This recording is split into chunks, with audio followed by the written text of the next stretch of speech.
자리에 앉으셔서 함께 말씀 보겠습니다. 오늘 같이 보실 말씀은 에베소서 6장입니다. 에베소서 6장 신약성경 316쪽입니다. 신약성경 316쪽 에베소서 6장입니다.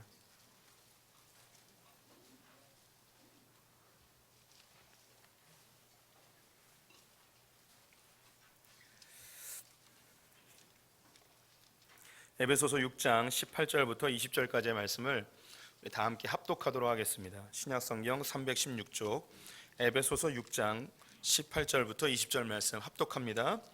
모든 기도와 간구를 하되 항상 성령 안에서 기도하고 이를 위하여 깨어 구하기를 항상 힘쓰며 여러 성도를 위하여 구하라.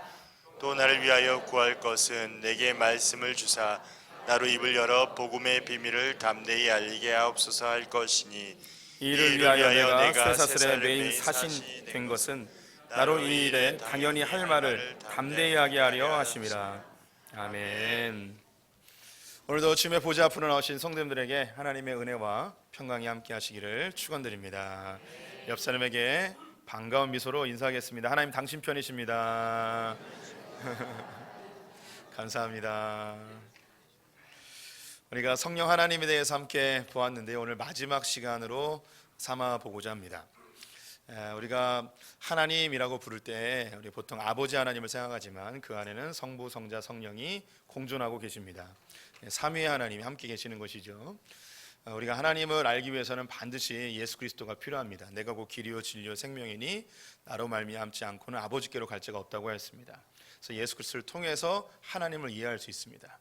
그래서 구약에 있는 모세의 글과 시편과 선지자의 글들이 다 예수 그리스도에 대한 것이라고 말씀하셨습니다. 그래서 구약에 있는 내용들을 그대로 문자 그대로 우리가 적용하고 이해한다면 우리는 자칫 유대교인들처럼 바뀌어질 수 있습니다. 그 안에서 예수 그리스도가 발견되어지고 그때서야 비로소 하나님이 어떤 분이신지 우리가 이해할 수 있게 되어집니다. 또 더불어 예수 그리스도를 알기 위해서는 성령님이 반드시 필요합니다. 예수님께서 성령님이 오셔야만 내가 한 이야기가 무엇인지 알게 되어지고 내가 한 삶이 어떤 것인지 깨달을 수 있다고 이야기합니다. 그래서 제자들이 예수님을 열심히 쫓았고 예수님을 위해서 목숨도 바치겠다고 하였지만 성령이 오시기 전에는 그들은 예수님을 부인하고 저주하고 떠나버리죠.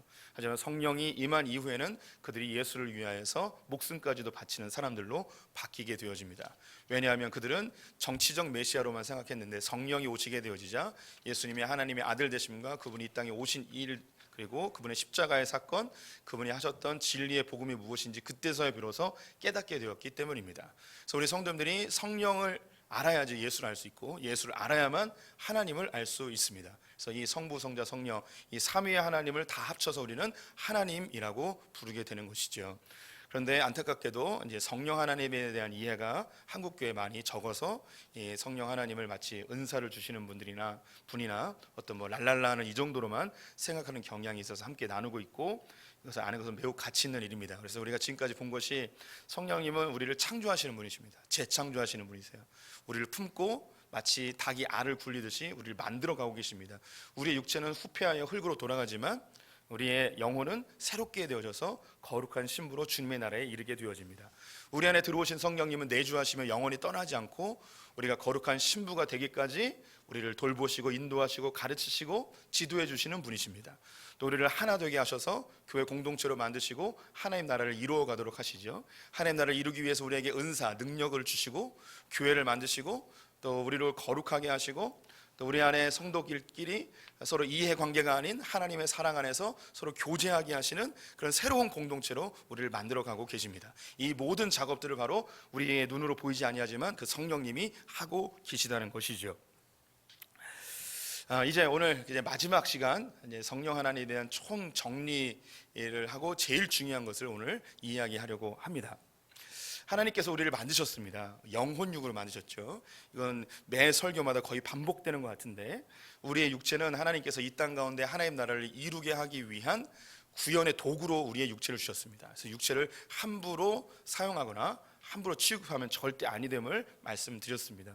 근데 우리가 우리의 육체를 통해서 무엇인가 구현해내기 위해서는 우리의 마음이 움직여야 됩니다. 그래서 마음이 뭘 하고자 하는 것, 기뻐하는 것, 소원하는 것들이 우리의 육신을 통해서 구현해내어지는 것이죠. 그래서 사람들이 마음에 원하는 것이 우리의 육신을 통해 나타난 결과들을 문화라고 이야기를 드렸습니다. 그런데 사람이 죄악되어져서 그 모든 행하는 것이 다 좋은 것만은 아닙니다. 그래서 하나님께서 우리에게 영을 주셔서 하나님이 기뻐하시고 하나님이 선하게 생각하고 하나님이 온전하다고 느끼는 것을 우리 알게 하십니다. 그래서 우리의 마음에 결정하고 소원하고 의지를 들여서 우리의 삶 가운데 드러내는 것, 이것을 바로 하나님 나라의 문화라고 말씀드릴 수 있는 것이죠. 그런데 아담을 창조한 이후 아담이 범죄하여 하나님과 단절되어진 이후 하나님이 원하시는 하나님 나라를 만들지 아니하고 자신이 원하는 대로 살아가게 됩니다. 아담의 후손들이 하나님 나라와 점점 멀어지고 하나님의 뜻과 멀어지게 되자 하나님은 결정할 수밖에 없었습니다. 하나님 나라를 만들기 위해 인간을 창조하였는데 이 인간이 하나님 나라 만들 생각이 전혀 없으니 하나님께서 하나님의 영을 거두어가 버리시고 인류를 멸망시키시죠. 창세기 6장 3절 우리 다시 한번 말씀으로 확인해 보겠습니다. 함께 읽겠습니다. 여호와께서 이르시되 나의 영이 영원히 사람과 함께하지 아니하리니 이는 그들이 육신이 됨이라. 그러나 그들의 날은 120년이 되리라 하시니라. 하나님께서 영을 거두어 버리셨습니다. 그래서 우리는 영혼육에서 육과 혼만 남은 자들이 되어집니다. 그래서 우리 한국적 사회에서는 이 영이라는 개념이 없습니다. 동양적 사고에는 영의 개념이 없습니다. 그래서 영 그러면 귀신, 신적 존재, 신령 이런 것들로 생각을 하는데 성경은 영이 있었다고 이야기를 하는 거예요. 근데 영을 하나님께 가져가셨죠. 그래서 우리 한국 사회에서 사람이 죽으면 영혼이 떠난다라고 표현하지 않고 혼백이 떠난다라는 표현을 그래서 쓰게 되는 겁니다. 우리나라에는 영이라는 개념 자체가 존재하지 않았기 때문이죠.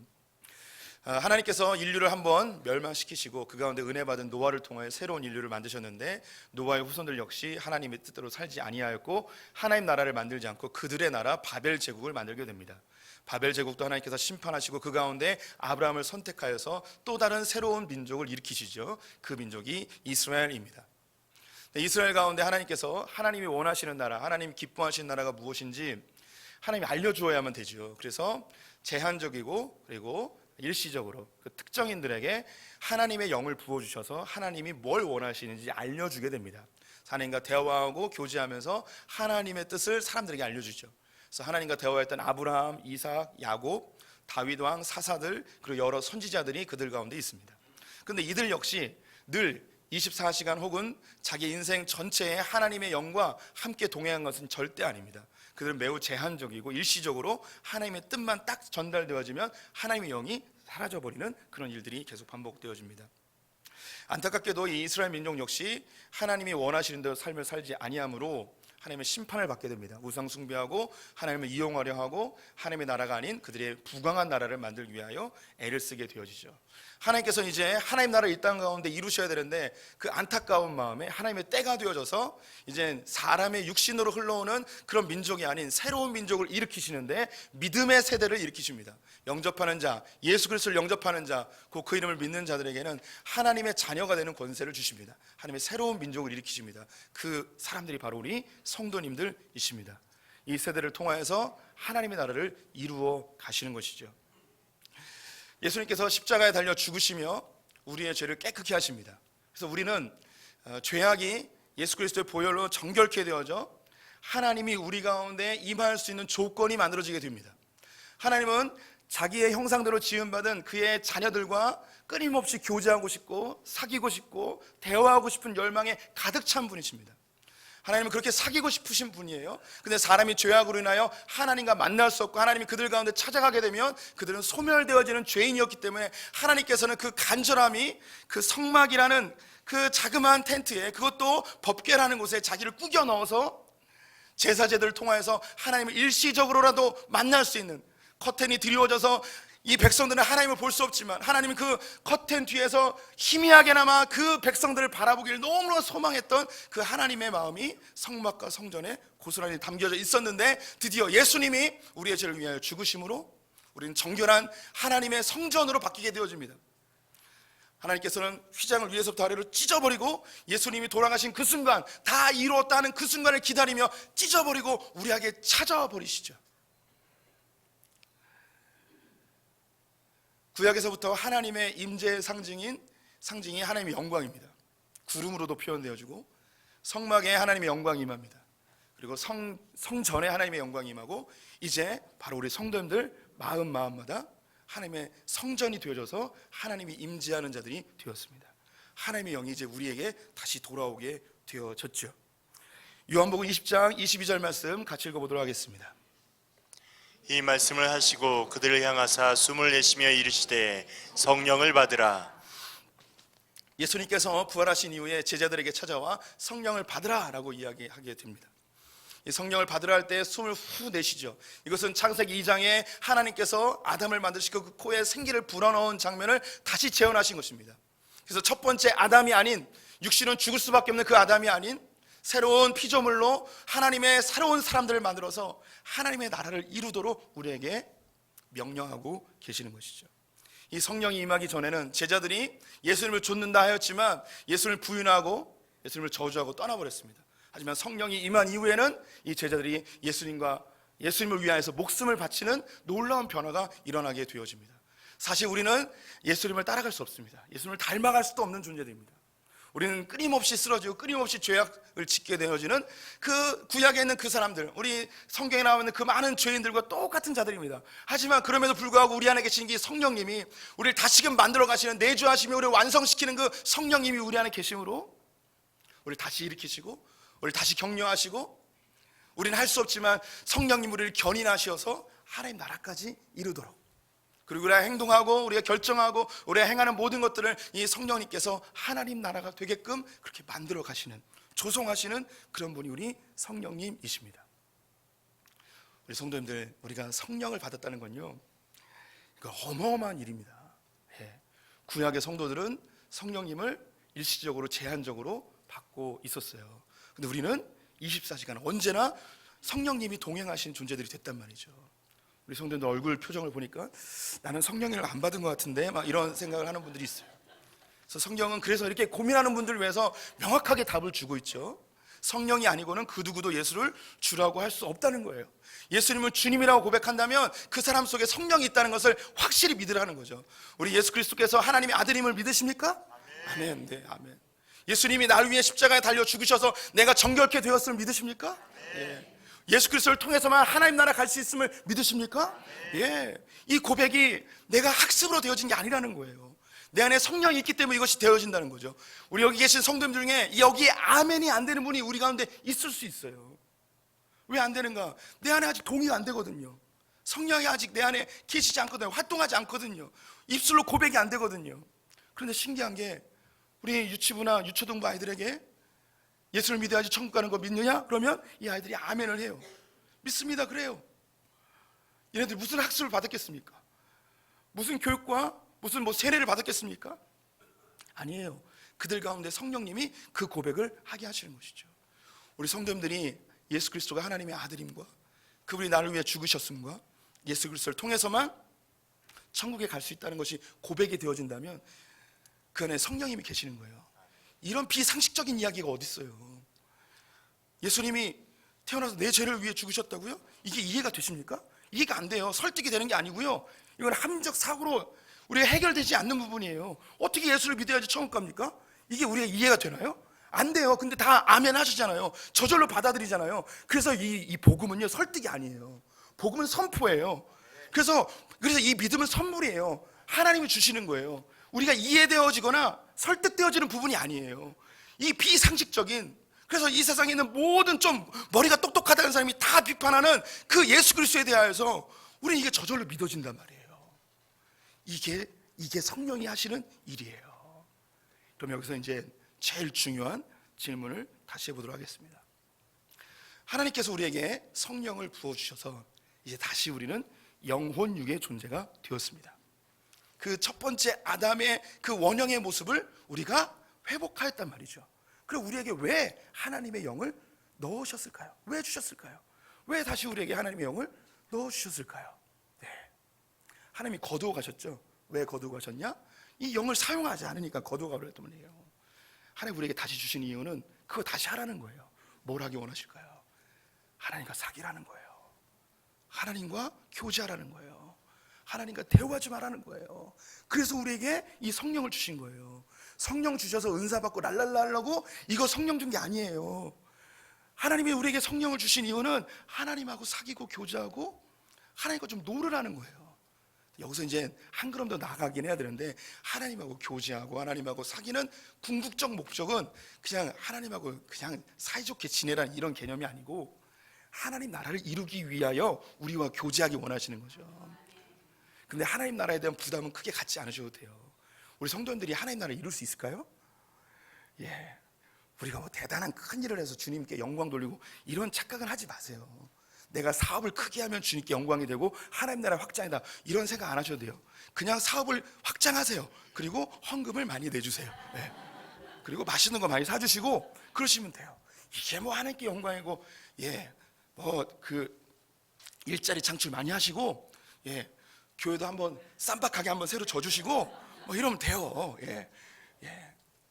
우리 내가 뭐 직업도 없는데 집에서 맨날 설거지하는데 이게 무슨 하나님께 영광일까, 이런 생각이 있는데 아니에요. 하나님은요, 하나님 나라는 하나님이 만드세요. 근데 우리에게 그 일을 동참케 하셔서 야, 너 이거 했구나 라면서 칭찬해주고 상 주고 함께 기뻐하기 위해서 우리를 그렇게 초대하신 거예요. 그래서 우리 일상 가운데 하나님과 교제하며 사귀며 주님이 기뻐하시고 선하시고 온전하신 뜻이 무엇인지 잘 분별하여서 내 삶 가운데 조금씩 하나님의 통치와 다스림을 받으며 살아가는 것을, 하나님께서 그걸 모두 다 합치어서 주의 나라와 영광을 위해서 살아가는 모든 사람들의 이 행위와 삶을 합치어서 하나님 나라를 만들어가는 거예요. 집에서 설거지를 해도 이게 하나님 나라예요. 똥기저귀를 갈아도 하나님 나라예요. 큰 사업을 하든 구멍가게를 하든 이게 다 하나님 나라가 되어져요. 교회에서 봉사하는 거 하나님 나라가 되는 거예요. 우리 성도님들 직장 생활을 충성스럽게 감당하는 게 하나님 나라가 되는 거예요. 근데 그 삶을 어떻게 사는가? 성령님이 내 안에 내주하시며 하나님과 교제하고 사귀며 대화하면서 우리에게 주어진 삶을 하나님의 통치와 다스림을 받으며 그렇게 살아가게 하는 거죠. 하나님하고 대화하고 하나님하고 사귀는 것, 이것을 성경에서는 어떤 말로 표현하냐면 기도라고 표현을 합니다. 하나님의 뜻을 알아야지 우리의 삶을 살아가는데 크게 두 가지가 있어요. 첫 번째, 가장 명확하게 드러난 것이 바로 이 성경입니다. 성경에서 하나님의 뜻이 무엇인지 가장 명확하게 드러나 있어요. 그래서 말씀을 늘 가까이 해야 돼요. 올해 목표가 말씀 충만, 성령 충만인데 요 몇 주 동안 계속 성령 충만만 하다 보니까 말씀 충만을 잊어버리신 것 같아요. 예, 우리의 삶의 중요한 하나님의 뜻은 바로 기록되어진 말씀입니다. 말씀 여전히 잘 읽고 계시죠? 연초에 가졌던, 예, 고개 숙이지 마세요. 네. 연초에 가졌던 그 결심, 예, 하나님 말씀 묵상하고 규칙적으로 성경 읽기로 하였던 그 결심들을 절대 포기하지 마시고 다시 시작하시고 다시 가까이 하시기를 부탁을 드립니다. 더불어서 이 말씀 역시 성령이 있어야만 이게 해석이 되어져요. 그래서 예수님이 내가 이야기한 것이 성령이 오셔야만 깨닫게 되어진다고 이야기를 하고 있어요. 성령님이 이것을 깨닫게 해준단 말이죠. 성경을 몇십 번 읽어도 성령이 임하지 아니하면 하나님의 뜻이 전혀 분별되어지지 않습니다. 그래서 이거 역시 성령의 지도하심을 받아야 되는데, 오늘은 그 가운데서 기도에 대한 이야기를 할 거예요.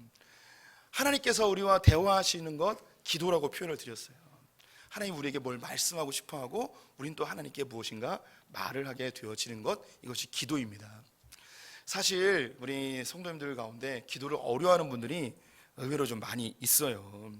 그래서 제가 이제 성경 공부 가르치고 그러면 이게 돌아가면서 기도를 시켜요. 그러면 목사님 전 기도 못해요. 기도시키면 저 성경 공부 안 할 거예요. 막 이렇게 막 이야기하는 분도 있어요.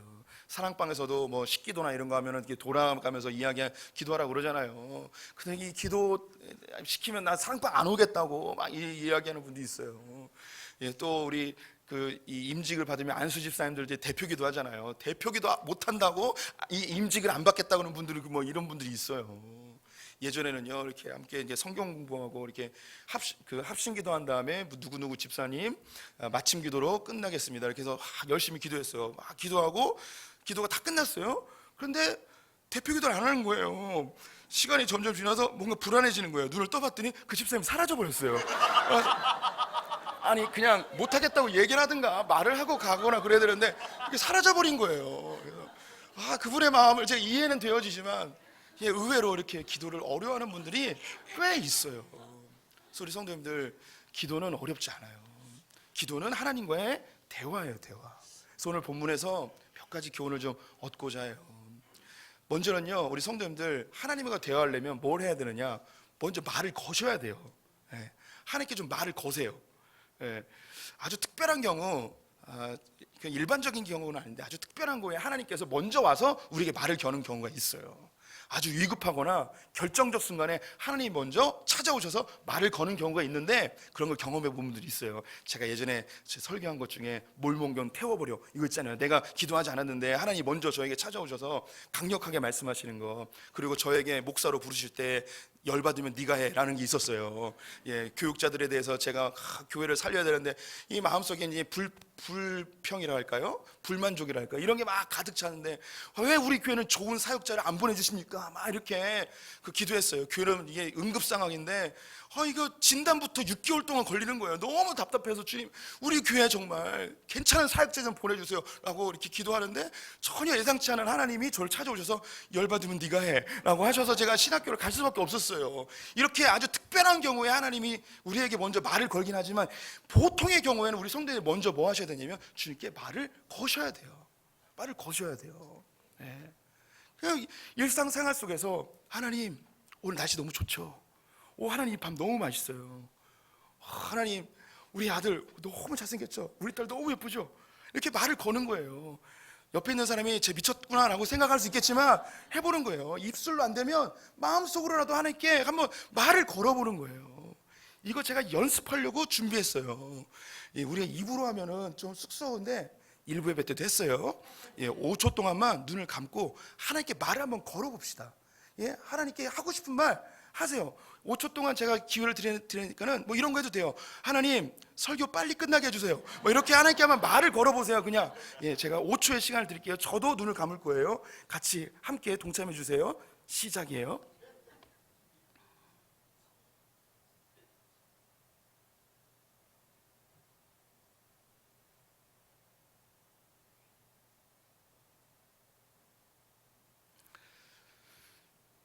감사합니다.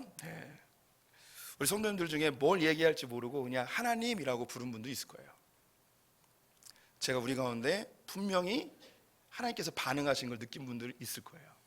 우리가 신기한 게요, 하나님 그러면 하나님이 왜? 라고 대답하기도 해요. 라고 대답하기도 하고, 그래 창현아 이렇게 대답하기도 해요. 우리 성도님들이 하나님께 말을 걸면요, 하나님이 우리에게 또다시 말을 걸어오세요. 기도는요, 하나님께 말을 거는 거예요. 그래서 어렵게 생각하지 않으셔도 돼요. 그냥 우리가 옆에 있는 사람과 대화하는 것처럼 하나님께 먼저 말을 거세요. 그러면 우리 성도님들이 그런 얘기해요. 목사님, 제가 기도를 하면은 5분이면 끝납니다. 혹은 제가 한번 20초 30초면 더 이상 할 얘기가 없습니다. 뭘 해야 될지 모르겠습니다. 일단 말을 걸어놨는데 하나님께 뭘 얘기할지 모르는 거예요. 우리가 하나님을 한 10년 20년 사귀었는데도 불구하고 하나님하고 대화해 본 경험이 없어서 이게 말을 오랫동안 못하는 거죠. 또 우리 성도님들 가까운 친구가 10년지기 친구 20년지기 친구인데 만나면 10초만 대화하고 계속 있는 이런 상황을 생각해 보세요. 그 친구가 굉장히 어색해하겠죠. 우리 하나님도 그래요. 우리 성도님들이 10년 20년 이렇게 교회를 다녔는데 하나님하고 10초 20초밖에 대화를 못한다. 좀 안타까움이 있는 거예요. 근데 우리의 마음속에 뭘 기도해야 될지 모르겠다라고 하는 경우가 많이 있어요. 오늘 읽었던 18절 말씀을 보게 되면 이렇게 기록하고 있어요. 모든 기도와 간구를 하되 라고 되어 있습니다. 성경은요, 우리에게 모든 기도와 간구를 하라고 그래요. 그래서 아무거나 다 하라는 거예요. 이 모든은 everything, all, 모든 걸 다 하나님께 다 이야기하라는 거예요. 아무거나 막 다 이야기해 보라는 거예요. 우리 성도님들이 하나님께 아무거나 막 다 이야기해 보세요. 회사 일, 날씨, 자연, 일상의 삶, 자녀 문제, 자연, 우리의 개인의 감정, 심지어 우리의 분노에 찬 욕까지도 하나님께 막 아무거나 다 얘기해 보세요. 하나님이 다 들어주신대요. 모든 기도와 간구 아무거나 다 해보라는 거예요. 괜찮아요. 우리 성도들, 제가 우리 교회에 만든 몇 가지 구호 중에 한 가지가 사람에게 욕하면 흠이지만 하나님께 욕하면 뭐라고요? 기도예요. 기도. 하나님께 막 욕해 보세요. 제가 정말 착해지기로 마음을 먹어서 오늘 샘플은 안 보여드리겠어요. 하나님께 막 욕해도 돼요. 근데 신기한 게 뭐냐면요, 하나님께 나와서 이놈 저놈 하면서 막 욕을 하는데 눈물이 나는 거예요. 하나님께 막 욕하는데 이게 뭡니까 하나님? 막 욕을 하는데 내 마음에 하나님 위로가 찾아오는 경우들이 있어요. 좋은 날씨를 보면서 그냥 아무거나 얘기해 보세요. 네. 맛있는 밥상을 보면서 아무거나 얘기해 보세요. 자녀들 보면서 우리 일상 가운데 회사에 잘 안 되는 것들 막 다 얘기해 보세요. 오늘 교회 오는데 차가 밀려요. 그럼 하나님께 얘기해 보는 거예요. 하나님, 차 좀 빨리 뚫리게 해주세요. 주차장 갔는데 자리가 없어요. 하나님께 막 얘기해 보는 거예요. 하나님, 내 앞에서 바로 한 차가 빠져나가게 해주세요. 그렇게 얘기해 보는 거예요. 뭘 못했겠어요. 들어주는 건 하나님 마음이지만 말하는 건 우리 마음이에요. 그냥 막 얘기해 보는 거예요. 주님이 얘기했잖아요. 모든 기도와 간구로 하나님께 그냥 다 얘기해 보라고요. 오늘 이 본문에 기도가 두 가지가 나와요. 기도와 간구로 이렇게 구분을 하고 있습니다. 성경에서는요, 기도를 네 가지로 실제로 나누고 있는데 이 부분 잠깐 좀 설명을 해드릴게요. 디모데전서 2장 1절 말씀 같이 읽어보겠습니다. 그러므로 내가 첫째로 권하노니 모든 사람을 위하여 간구와 기도와 도구와 감사를 하되. 성경은 기도를 네 가지 종류로 이야기하고 있습니다. 이 네 가지 종류가 무엇인가? 쉬운 것부터 할게요. 감사, 기도라는 거예요. 하나님께 좋은 거 생기면, 기쁜 일 생기면 하나님께 감사하는 거, 이게 기도예요. 기도. 도구는 우리가 이제 중보라는 말로 더 많이 이해되어지는데요. 나 외에 다른 사람들을 위하여 기도하는 것을 이제 도구기도, 중보기도라고 합니다. 교회를 위하여, 우리의 지체들을 위해서, 가족의 구성원들이나 이웃들이나 친척들을 위해서 그 사람들의 기도의 제목에 내가 함께 기도해 주는 것을 돕는 기도라고 해서 도구라고 이야기를 합니다. 그리고 간구는 내 필요를 하나님께 얘기하는 거예요. 뭐 돈이 필요해요, 질병 치료해 주세요, 아이들 좋은 대학 가게 해주세요, 이런 그러니까 내 필요들에 대해서 하나님께 그냥 간구하는 거예요. 이것은 내가 어떤 공로나 자격이 있어 우리의 어떤 행위에 기반으로 한 그런 기도가 아니에요.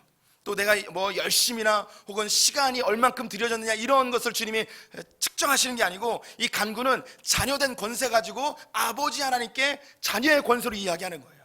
우리 성도님들의 자녀들이 아버지나 어머니에게 용돈이 필요할 때 열심히 어느 날부터 청소를 막 하는 거예요.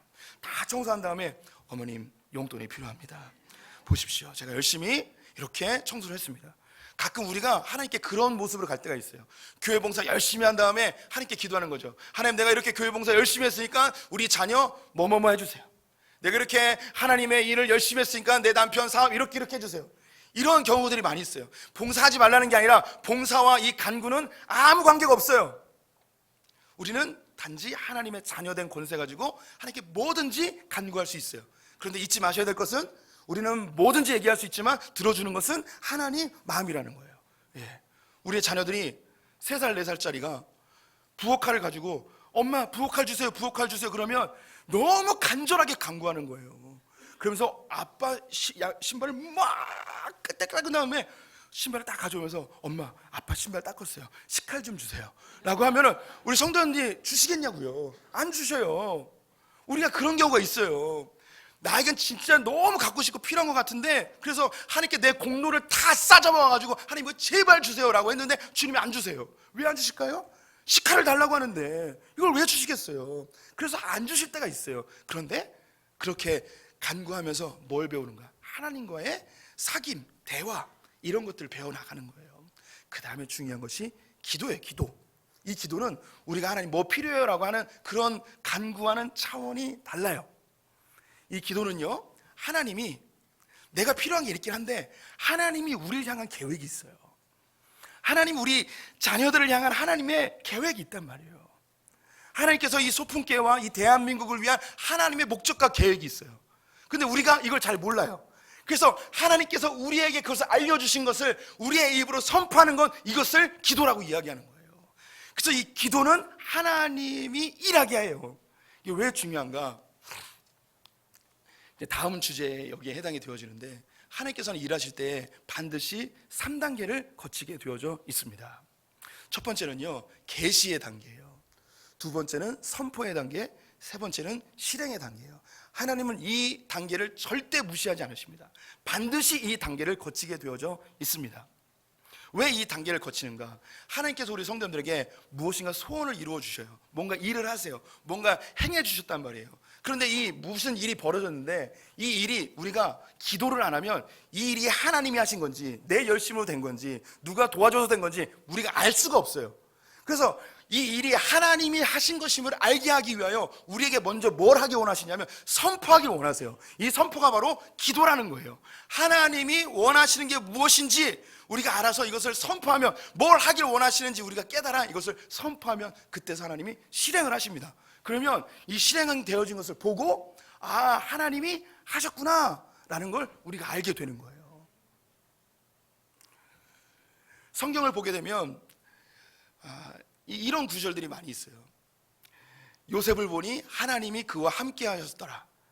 여호와께서 그와 함께 하셨음을 보았더라. 아브라함과 함께 하시는 여호와를 보았더라 라는 이런 이야기들이 성경에 많이 나와요.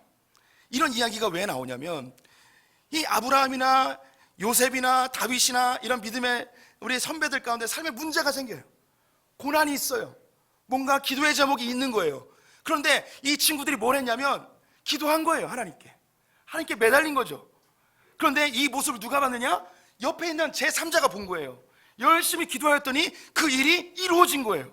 그래서 옆에 있던 사람들이 뭘 보냐면 아, 이 사람을 통하여서 일하시는 하나님을 보는 거예요. 그래서 하나님께서는 당신을 드러내기 위하여 반드시 이 선포의 과정을 주님께서 반드시 통과하게 합니다. 그래서 선포하지 않으면 하나님이 일하지 않으세요. 기도하지 않으면 일하지 않으세요. 그런데 기도 응답을 잘 받으려면 뭘 해야 되는가? 무조건 선포해야 되는 게 아니라 그 앞에 뭐가 있냐면 계시라는 게 있어요. 계시. 하나님이 내 삶 가운데 뭘 하기 원하시는지 이걸 알아야 되는 거예요. 하나님이 나의 가정 가운데 내 자녀 가운데 뭘 하길 원하시는지 이걸 알아야지 기도하고 이 기도하게 되면 이루어지는 거죠. 이 계시와 선포와 실행에 대한 이야기는 성경에 너무 많은데 가장 선명한 대표적인 예 하나를 들어드릴게요. 하나님께서 이스라엘을 구원하기 위하여 애굽에 재앙을 내리실 때에 하나님께서 반복적으로 모세를 부르셔서 내가 이러한 재앙을 내릴 거야 라고 먼저 계시를 해주세요. 그 다음에 네가 바로와 이스라엘 백성들에게 가서 이것을 선포해 라고 선포하는 과정이 있습니다. 선포가 끝나면 그때서 실행이 되어지죠. 이 실행이 되어졌을 때 이 재앙을 보고 바로나 이스라엘 백성들이 애굽 사람들이 뭘 깨닫느냐? 이 일은 하나님이 하셨구나라는 걸 깨닫게 되는 거예요. 그래서 우리 성도님들 기도하셔야 돼요. 기도해야지 하나님이 일하십니다. 그런데 기도를 그냥 아무렇게나 막 한다고 이게 다 응답되느냐 실행되어지는 그게 아니고 오늘 본문에 나와 있는 것처럼 성령 안에서 기도하셔야 되는 거예요. 성령님이 우리 성도님들을 위한 계획을 가지고 계세요. 그래서 그 계획을 알아서 선포하는 거죠. 로마서 말씀 함께 읽어보도록 하겠습니다. 이와 같이 성령도 우리의 연약함을 도우시나니 우리는 마땅히 기도할 바를 알지 못하나 오직 성령이 말할 수 없는 탄식으로 우리를 위하여 친히 간구하시느니라. 마음을 살피시는 이가 성령의 생각을 아시나니 이는 성령이 하나님의 뜻대로 성도를 위하여 간구하심이니라. 내주하시는 성령님께서 우리를 완성하고 싶으신 그 방향성이 있어요. 근데 내 마음대로 내 정욕대로 내가 살고자 하는 방향이 있으면 내 안에 계신 성령님이 탄식하며 우리를 위하여 간구하고 계세요. 아버지의 뜻을 아시는 그 성령님께서 우리에게 하나님이 원하시는 방향을 알려주고 싶어 하세요. 그런데 우리가 이 성령님이 우리에게 알려주고 싶어 하시는 이 방향을 어떻게 하는가? 성령 안에서 기도하나 이것은 제일 쉽게 이야기하면요, 하나님께서 뭐라고 말하는지 좀 들어야 되는 거예요. 들어야 되는 거예요. 대화를 한다고 그랬잖아요. 대화는 일방적으로 무조건 하는 게 아니에요. 우리가 한마디 하면 또 한마디 들어야 되는 게 대화잖아요. 기도도 그래요. 그래서 성령 안에서 기도하라는 것은 내가 필요한 건 모든 걸 다 기도해도 돼요. 나의 간구 모든 거 다 해도 돼요. 근데 나 기도하되 뭐 해야 되는가?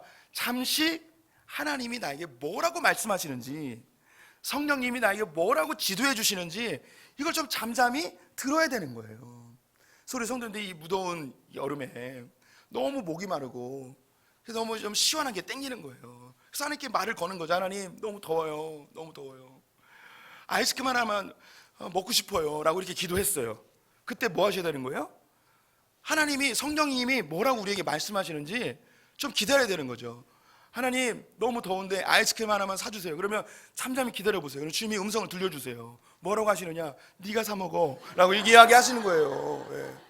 아, 너 돈 있는데 왜 나한테 달라고 그래? 네가 사 먹어 라고 이렇게 주님이 우리에게 말씀하시죠. 그런데 아이스크림 너무 먹고 싶어요. 너무 목이 말라요. 그런데 내가 진짜 돈이 없어요. 그러면 주님이 다른 음성을 들려주시겠죠. 다른 방법으로 응답을 해주는 거예요. 우리 성도님들이 자녀를 키우면서 하나님께 이렇게 그냥 대화를 거는 거예요. 대화하는 거예요. 아, 하나님, 이 귀한 딸, 귀한 아들 주셔서 너무 감사합니다. 너무 예쁘죠? 너무 예쁘죠? 그때 잠잠히 거기서 잠깐만 멈춰보세요. 그럼 주님이 우리에게 말씀하시는 게 들려요. 네가 좋아하니까 내가 얼마나 좋은지 모르겠다. 하나님 너무 힘들어요. 저 이 문제 좀 제발 해결해 주세요. 너무너무 미치겠어요. 그때 하나님께 막 기도할 때 잠시 기다려보세요. 장현아, 내가 널 알아. 힘들지? 걱정하지 마. 내가 함께 있어. 이 길에 내가 동행자 돼줄게. 너 분명히 이길 수 있어. 걱정하지 마. 이거보다 더 좋은 거 줄 테니까 걱정하지 마. 이렇게 우리에게 말씀하시는 성령님이 우리 안에서 우리 성도들을 격려하고 계신단 말이에요. 이게 성령 안에서 기도하는 거예요. 잠시 주님께 머물면서 나의 필요를 먼저 이야기하세요. 괜찮아요. 아무거나 다 이야기하세요. 말을 걸어보세요. 그리고 잠시 하나님께 이야기를 들어보세요. 주님 뭘 나에게 말씀하기를 원하시는지. 우리 성도님들이 기도하다 보면 언제까지 기도해야 되는가 이런 이야기도 하세요. 내가 하나님께서 나를 향한 계획, 내 자녀와 내 가정을 위한 하나님의 계획을 내가 분명히 하나님께로부터 얻었습니다. 그리고 내가 선포했습니다. 선포했으니 그 다음에 주님 실행해 주셔야 되는 거 아닙니까? 라고 이야기하겠죠. 근데 오늘 본문 후반부에 보면 이런 말이 있어요. 깨어 구하기를 항상 힘쓰며 라고 되어 있습니다. 이 힘쓰며 라는 이 단어는 인내하며 라는 단어예요. 그래서 하나님께서 응답하실 때까지 기다리는 그런 기도의 제목들도 있어요. 저는 어머님이 교회 나오기까지 거의 30여 년 동안 하나님께 기도했어요. 포기하지 않고 기도하였더니 주님께서 그것을 응답해 주셨습니다. 우리 성도님들 삶 가운데도 포기하지 않고 끊임없이 쉬지 않고 기도했던 것들 중에 지금 그것이 열매로 나타나는 분들도 있을 거예요. 지금 당장은 이루어지지 않는 것 같지만 하나님께서 우리의 마음 가운데 소원을 주시고 이걸 선포하게 하신 것을 주님께서 때가 되어지면 반드시 응답해 주십니다. 그 기다리는 과정 속에 우리의 믿음이 성장해요. 어떤 믿음? 하나님에 대한 신뢰. 하나님 일하고 계시는구나. 난 다 끝났다고 생각했을 때 하나님 멋지게 역전시켜 주시는 그 모습을 보면서 하나님은 내 방법, 나의 때가 아니라 하나님의 목적대로, 하나님의 계획대로, 하나님의 때에 맞추어서 나의 삶을 인도해 가시는구나. 하나님을 신뢰하고 하나님 품 안에서 참된 평안을 누리게 되어지는 것이죠. 제가 4가지 말씀드렸어요. 하나님께서 우리에게 성령을 주신 이유는 주님과 교제하기 위해서예요. 이 너무나 가치 있는 성령을 받으셨는데 이 성령을 소멸시키셔서는 안 됩니다. 성령을 이용하셔야 돼요. 성령 안에서 주님과 많이 대화하세요. 교제하세요. 대화하는 방법 먼저 말을 거세요. 아무 때나 말을 거세요. 그리고 2번째, 모든 걸 다 이야기하세요. 아무거나 이야기하세요. 말이 잘 안 되는 분은 쓰세요. 그리고 3번째, 성령 안에서 기도하십시오. 하나님이 내게 뭘 말씀하시는지 귀 기울여 들으시기 바랍니다. 기도하시되 성령 안에서 기도하시되 인내하시며 주님이 응답 주실 때까지 깨어 기도하는 분이 되셨으면 좋겠습니다. 여기서 제가 설교를 마쳐야 돼요. 그런데 제가 한 가지를 더 준비했어요. 추가로. 그래서 기도에 대한 본문은 많이 있어요. 근데 이 본문을 특별히 정한 이유가 있어요. 그 다음 구절 때문이에요. 19절 말씀을 같이 읽어보도록 하겠습니다. 또 나를 위하여 구할 것은 내게 말씀을 주사 나로 입을 열어 복음의 비밀을 담대히 알리게 하옵소서 할 것이니. 바울 선생님이 에베소 교인들에게 성령 안에서 기도하라라고 권면하면서 그래서 또 이건 또는 뭐냐면요, 추가로 곁들여서 이것도 한번 기도해 주면 안 되겠니? 라고 부탁을 하고 있어요. 뭘 부탁하느냐? 날 위해 기도해 달래요. 바울 자신을 위해서 좀 기도해 달라는 거예요. 제가 왜 이 본문을 선택했냐면 우리 성도님 기도하실 때요 99가지 기도하시다가 한 가지를 저를 좀 추가해 주세요. 아니 뭐 99가지 중에 한 가지가 아니어도 돼요. 1000가지 중에 한 가지만이라도 저를 위해 기도해 주시기를 부탁을 드립니다. 바울이 에베소 교인들에게 두 가지를 부탁하고 있어요. 첫 번째는요, 뭘 부탁하느냐? 내게 말씀을 주사. 바울에게 말씀을 달라는 거예요. 바울은 성경에 13권을 썼어요. 하나님이 말씀을 주시거든요. 이게 기록된 말씀. 그런데 여기서 이 말씀은 그 말씀이 아니에요. 성경 말씀이 아니고 메시지예요, 메시지. 바울이 전도여행을 다니면서 다양한 계층과 다양한 배경을 갖고 있는 사람들을 수없이 만나는데 이들에게 가장 적절하게 전달될 수 있는 메시지가 필요한 거예요.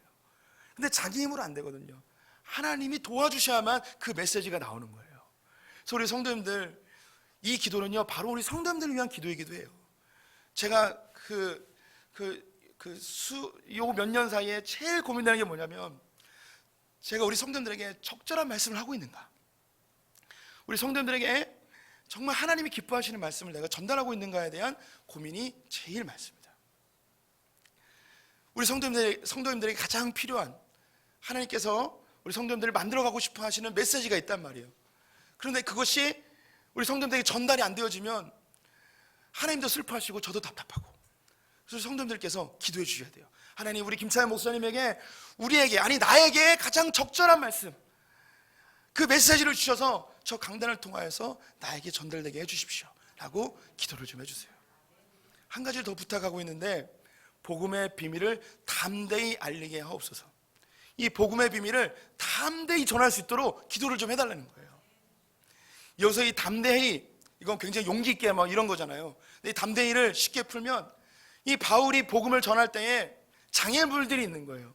바울에게 있어서 가장 큰 장애물은 그 당시에 핍박이었어요. 생명의 위협이었단 말이죠. 이 복음의 비밀을 전파하는데 이 생명의 위협과 핍박, 다양한 장애물들이 자기에게 장애 요소가 아니고 담대하게 이것을 뚫고 나갈 수 있는 그런 힘을 달라는 거예요. 하나님이 그걸 좀 도와달라는 거죠. 저는 이것을 어떻게 받아들였냐면, 저에게 있어서, 우리 성도님들, 저에게 있어서 이 담대함은 어떤 것일까요? 지금 우리 교회에 핍박이 있지 않아요. 제가 복음을 전하는데 그 어떤 장애물들도 눈에 보이지 않아요. 그런데 보이지 않는 장애물이 있는 거예요. 그게 뭐냐? 저의 안일함, 나태함, 저의 죄악성, 매너리즘. 12년을 사역하니까요, 그 설교가 그 설교예요. 특별한 게 없는 거예요.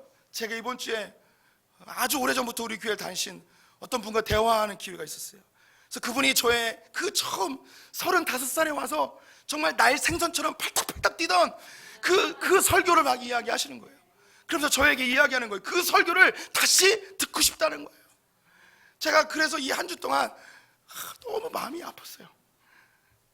내 삶 가운데 그 복음의 비밀을 알려주고 싶어하는 그 열정이 내게서 지금 줄어든 건 아닌가. 그래서 지난주 금요일날 금요 기도회를 마치고 집에 갔는데 아내가 얘기하는 거예요. 여보, 오늘 굉장히 흥분하는데 예전 설교랑 좀 다르네. 예, 다르죠. 이번 주에 제가 회개했거든요. 오늘 설교도 좀 달라요. 우리 성도님들은 잘못 왔어요. 1부 때 왔어야 돼요. 그 1부 때 그 정말 날생선처럼 팔딱팔딱 뛰는 그 설교를 했단 말이에요. 이제 4부 때는 완전히 이제 옛날처럼 다시 바뀔 거예요. 그래도 2부 때 와서 아직 좀 에너지가 남아있어요. 저의 이 연약함들, 저의 매너리즘, 이 목회의 익숙함들, 나의 게으름, 나의 죄악성, 이런 것 때문에 이 복음의 비밀이 우리 성도님들에게 전파되지 아니함을 제 마음속에 너무 두려움으로 이 한 주간 살았습니다. 우리 성도님들에게 부탁하고 싶어요. 우리 김찬현 목사님이 그 복음에 대한 열정이 식어지지 아니하도록 이 복음의 비밀을 우리 성도님들에게 담대히, 그 어떤 장애물도 없이 담대히 전할 수 있는 그런 목사가 되게 달라고 조금만 우리 성도들 한 분 한 분이 모여지면 이렇게 큰 덩어리가 되겠죠. 말씀 마치겠습니다. 이제 성령 시리즈가 마무리되었습니다. 성령님은 우리 성도님들을 완성해 가십니다. 새롭게 창조하시고 영원히 떠나지 아니하시고 우리를 통해서 하나님 나라를 이루길 원하십니다. 그걸 위해서는 우리 성도들이 반드시 주님과 대화하셔야 됩니다. 반드시 주님과 사귐의 관계를 가지셔야 합니다. 두려워하지 마시고, 성령은 말랄랄라는 거 아니에요. 주님과 친해지는 하나님의 귀한 선물입니다. 그렇게 되어지기를 축원드립니다. 기도하겠습니다. 하나님, 우리 안에 구약의 백성들이 너무나 부러워했던 성령을 주시니 감사합니다. 하나님과 사귀며 교제하며 주님과 24시간 항상 동행할 수 있는 특권을 주시니 감사합니다. 이 성령을 소멸치 아니하고 주님과 친밀한 대화 속에서 우리의 삶 가운데 하나님 나라가 이루어지는 것을 보게 하여 주시옵소서. 예수님의 이름으로 기도드렸습니다. 아멘.